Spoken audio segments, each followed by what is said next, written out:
Gelmişsiniz.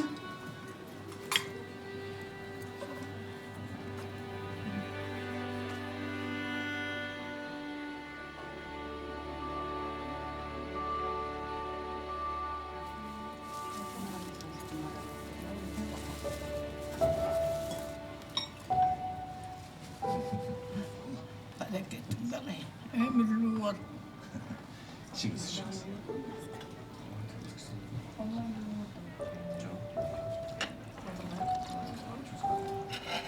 Bu da 105. Bu mesele kıyım oldu gelmiş olup da sana. Ha? Değil mi?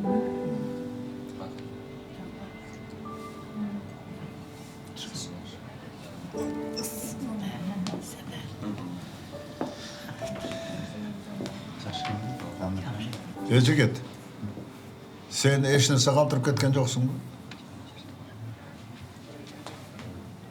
Yok, hiç neresi kaldırgan yok. Jok, sen ar bir uğulga sabak berdin. Ar bir enege ümit kaldırdın.